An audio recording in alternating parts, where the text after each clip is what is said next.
As we do get more details on that, of course, we will bring those to you here on Live Now from Fox. Do want to get to the latest out of a story we have been following all throughout the morning here. You're taking a live look over at what appears to be the Israel-Lebanon border there. Iran vowing revenge against Israel for the assassination of the Hamas terror group's leader. Iran confirming that Ismail Haniyeh killed in a strike in Tehran earlier today, and he was there for the inauguration of Iran's new president. However, Israel has not claimed responsibility for that attack. However, hours earlier, the Israeli military says it did conduct an airstrike in Lebanon's capital of Beirut, killing Hezbollah's most senior military commander. Second in command of the terror group, he was the man responsible for this weekend's attack in the Golan Heights that killed 12 children. I do want to talk more about all of this here, so let's bring in David Mencer, the Israeli government spokesperson. We, of course, air his briefings every day on Live Now from Fox, and he joins us now live to discuss the latest developments. Thank you so much, as always, for taking the time to be here with us, David. It's a pleasure to be with you again, Josh. All right, so first off, the big question here, and I know you can only say so much, but Israel, are they claiming responsibility for this attack that did kill the head of Hamas? So I can't comment on that particular incident, but what I can tell you is that we have three main war aims here in Israel against this genocidal, murderous organization of Hamas and their terror army. The three war aims, as you've probably heard me say many, many times, are of course to destroy Hamas, to make sure that we get rid of their military and their governing capabilities, to bring back our 115 hostages. You know, tomorrow it will be 300 days that they are in the Hamas terror dungeons. Don't forget as well, tomorrow it's the 5th birthday of Ariel Bibas, that red-headed boy which has become a symbol of all the hostages.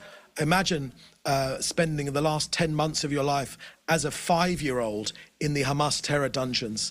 And of course, the third objective of this war is to make sure that Gaza never again is able to pose a threat to us. Those are our three war aims, and that is what I can share to you is the objective of this government, for which it has overwhelming support in this country. Tell me about Haniyeh and who he was, because I know that Israel does have many comments, many statements that have been made just about him as a person. So can you kind of break down for me where Israel stands? So I can't talk about that incident in particular, but I would just encourage your viewers to just Google Ismail Haniyeh and watch him praise terrorists, watch him call for the killing of Jews, watch him call for the sacrifice of Gazans, for saying that Gazans are the best at sacrificing themselves. Watch him call for its genocidal, jihadi attacks against Israel's people. He's done this for decades and decades. He was a brutal terrorist leader. And in some of the media, I've just come off the BBC, and they've been talking about him as a pragmatist and as a reformer. This man was a dastardly terrorist. There is footage of him watching the October the 7th massacre with a huge smile on his face. We know that this man directed the October 7th massacres, which the Hamas Iranian terrorist army put against our people. And we know exactly who he is. And no matter how hard global media tries to rehabilitate him, this man was a brutal terrorist killer, and that's a matter of public record. I do want to pop up this image right here that we do have. This is actually coming in out of Beirut. And I want to ask you about the second in command, so to speak, of Hezbollah, because does that send a message to the group? We know that Israel has claimed responsibility for the attack that did kill the second in command. So what sort of message does that send? Look, yesterday, Josh, I spoke to you from Majdal Shams, the Druze village in northern Israel, and I described to you there a soccer pitch with a white crater where the Hezbollah rocket landed, killing 12 young people. They were playing soccer at 6:18 p.m. when a Hamas rocket rained down from Lebanon into this northern Israeli village and took their lives. The images which will stay with me for the rest of my life are of this innocent soccer pitch of bicycles, children's bicycles burnt and blackened, of the fence around the soccer pitch bent back and blackened, bent back like a tin of tuna, and also the terrible faces of the families of these 12 children, together with the mayor of Majdal Shams, the Druze mayor of the Majdal Shams, who I had the honor to speak to yesterday. Look, this is not a sustainable reality. The terrorist who we eliminated last night, sitting comfortably in his home in Beirut, he was a brutal genocidal terrorist. He was the number 2 in the Hezbollah Iranian killer army, and he was also not only did he have lots of Jewish blood on his hands, he also had the blood of 241 US Marines that were killed in Lebanon when Hezbollah attacked that US army base. Indeed, that was in 1983. Indeed, the American government, for him, he's on the list of most wanted terrorists, and he had a bounty of $5 million on his head. So look, we're being fought by Iran here. No one should be in any doubt that Hezbollah are a unit of the Islamic Revolutionary Guard, the Iranian Islamic Revolutionary Guard. The Iranian infiltration of Lebanon has made it a failed state, but ultimately Lebanon is of course responsible for these attacks as well. We have to stand up to them. This is no longer a sustainable reality that 12 children get blown to bits, literally to bits, on a soccer pitch in northern Israel. We need to protect these people. They're not Jews, they're Jewish people, they're Druze. They're very dear to our hearts. They're honored citizens of this country. And also, you know, we've got about 80,000 of Israel's people who are displaced by over 7,000 Hezbollah rockets. We need to get those people home. We need to fight against this Hezbollah terrorist army, and we will be successful. And last night was a big step towards that.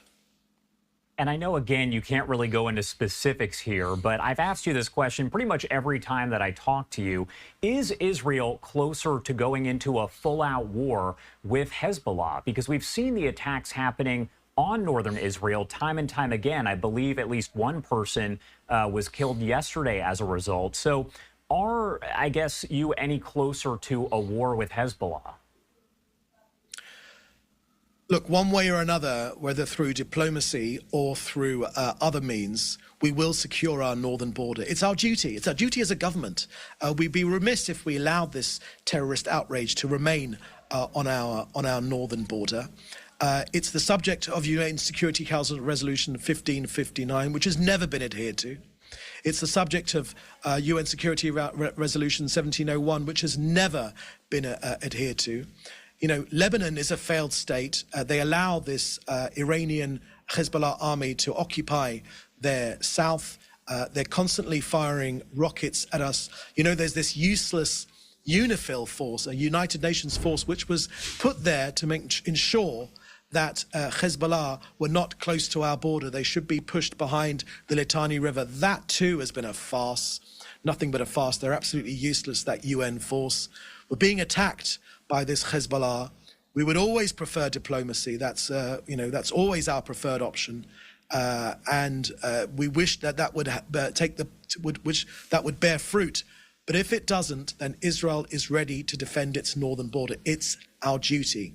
This country was established as a safe haven for Jewish people to allow us to be free from the global anti-Semitism which has faced our people for thousands of years. It's a homeland for the Jewish people, the only one in the entire world. Now that is being threatened by the Iranian Hezbollah unit of the of the Islamic Revolutionary Guard, which means we must defend ourselves. We simply have no other option. My last question here before I let you go, and again, I know you can only say so much, but do we know where talks stand on a possible ceasefire and hostage release deal? Has there been any progress in that avenue, so to speak, or at this point, is it still all kind of up in the air? Look, on the negotiations for a hostage release deal, it's Hamas which continues to refuse, as it has all the way through, to reach an agreement. The Americans have said that, the Qataris have said that, the Egyptians have said that. Hamas continue to change clauses in the agreement, and they continue to entrench themselves with unreasonable demands. Just as a reminder, the framework which we agreed upon has been supported by President Biden. Our aim is to get our people home, our 115 hostages home, but we will not obstruct the other goals of this war, as I've spoken about. Again and again, it's the Hamas leadership which is preventing an agreement. No, Israel's neither changed nor added any conditions to this outline. On the contrary, as of now, it's Hamas which has demanded no less than 29 changes. I can share that with you, 29 changes, and has not responded to the original outline. But look, we're standing true to our principles. According to the original outline, we want to get the maximum number of living hostages out. We want to ensure that the Philadelphia corridor, which is the vital piece of land right on the border with Egypt, is not used as a passage for terrorists and weapons and ammunition to resupply Hamas. And we're not going to allow Hamas, the remaining Hamas terrorists, into the northern Gaza Strip. In these negotiations, we're insisting upon these several basic demands, and we're going to return to fighting until all the goals of this war are met. All right. David Mencer, Israeli government spokesperson, thank you so much, as always, for taking the time to be with us here on Live Now from Fox. Anything else you want to add about any of this before I let you go?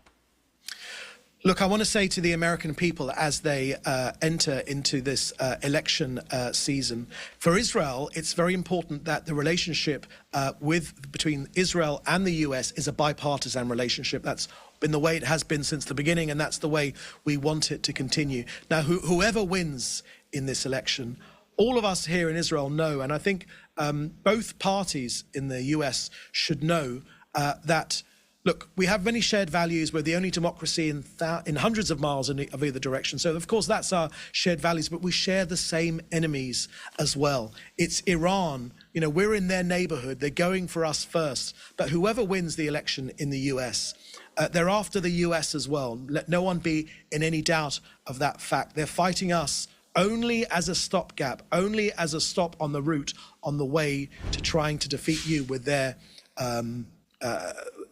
Iranian fundamentalist Islamist regime. Not the people of Iran, but the government of Iran. We're facing them down here so you don't have to in the States. The Prime Minister made that very clear in his speech to Congress last week, and we're very gratified that that is understood, no matter which party wins the election, the presidential election in November. And it is interesting to note, because we did hear some of the audio that came out of Iran's presidential inauguration, where you can hear everyone chanting their "Death to America." So that, I mean, is a pretty bold statement overall during the inauguration. David Mencer, thank you so much for taking the time to be here with us. Thank you, Josh. Good to be with you.